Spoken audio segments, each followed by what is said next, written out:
হচ্ছে না। সরাসরি বলবো আমার সমস্যা, শারীরিক সমস্যা। এটা বলবো?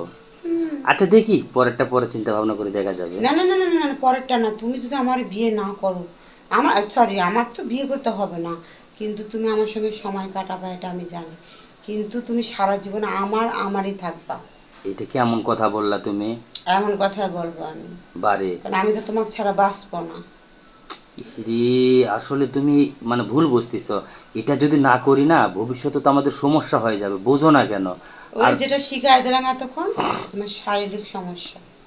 আচ্ছা ঠিক আছে, এরকম কিছু করব, কিন্তু একটা মানুষ যদি বিয়ে না করে। আচ্ছা, আমি এত কিছু বুঝি না, যেটা আমি বলছি এটাই বুঝি, আর এটা যেটা মাথায় রাখবো সবসময়, যেটা আমি বললাম এটা। আচ্ছা শোন, আমি একটা কথা বলি, তুমি যে ভালোবাসাটা দিবা এটা বউকে আমি কম দিব?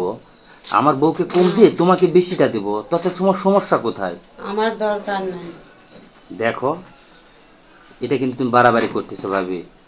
আমি যেটা বলতেছি সেটাই, আমি এত কিছু বুঝি না, তুমি আমারই থাকবে এটাই আমি জানি।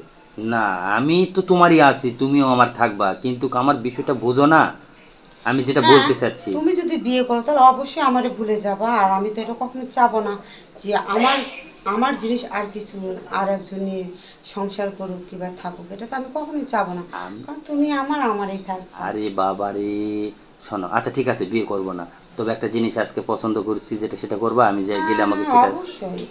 ওই যে যেরকম ভাবে মানে বাসর রাতে তুমি যেরকম করছিলা প্রথম, তাহলে ওই রকম ভাবে যদি আমাকে একটু আনন্দ ফুর্তি ও, দিতা। যেটা তোমার ভাইয়ের লাগে বাসর ঘরে করেছিলাম হ্যাঁ এটা? হ্যাঁ, ওই রকম করে। তোমার ভাইয়ের লাগে তুমি জানোই না, যখন প্রথমে আমি বাসর ঘরেতে আসি, ঠিক আছে, তোমার ভাই তো কিছু কিছু মানে বলতে পারতেছে না, তো আমি ভাবতেছিলাম নতুন নতুন তো লজ্জা পেয়েছি। ও আল্লাহ, পরে দেখি ওনার সমস্যা, তাই? সেই জন্য তো তোমার ভাইরে রাখি আমি তোমার লাগে প্রেম করি। ও, এই এই কথা। হ্যাঁ, তুই লজ্জা করে কেন ভাবি? প্রথম লজ্জা হবে কেন? এটা তো আর ভাবছিলাম তোমার ভাই আমারে শরম করে কিছু করে না, তো পরে পরে দেখতেছি তোমার ভাইয়ের শারীরিক সমস্যা। এ রে বাবা রে বাবা, এই জন্য তুমি আমার সাথে এইরকম অ্যাকসেপ্ট আর করেছো? তুমি যে মজাটা আমাকে দিয়েছিলে না, খুব শান্তি পেয়েছিলাম। আচ্ছা, তুমি আমাকে যে এরকম একটা কাজ করলা, তোমার কি একটু শরম লাগছিল না ভিতরে? তোমার কি শরম লাগে নাই? না, আমার লজ্জা কিসের, যেহেতু তুমি আমার দেবর, আমার কাছে আসো, আমার ছুঁয়ে, যখন তুমি আমার ছুলা না তখন সেই শান্তি পেয়েছিলাম, বুঝছো? তাই? হুম। আচ্ছা, আমার কিরকম হয়েছিল তখন? আমার কিরকম হয়েছিল? ভালো। তুমি আমার কথা বোঝো না?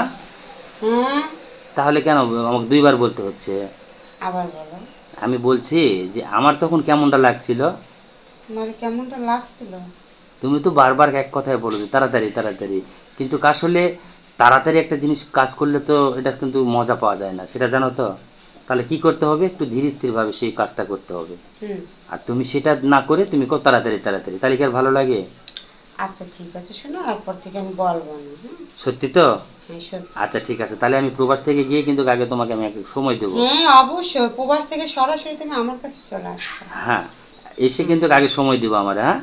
আচ্ছা কারণ ঠিক অনেক আছে। দিন থেকে বোঝো না কি হয় আছে। তাহলে আমার রেখে বিয়ে করবো না দেখো তো? না না, বিয়ে করব না। আচ্ছা ঠিক আছে। আচ্ছা ঠিক আছে, তাহলে ভালো থাকো, ওকে। আচ্ছা শোনো, ঠিক আছে। ওকে, বাই। বাই। হুম।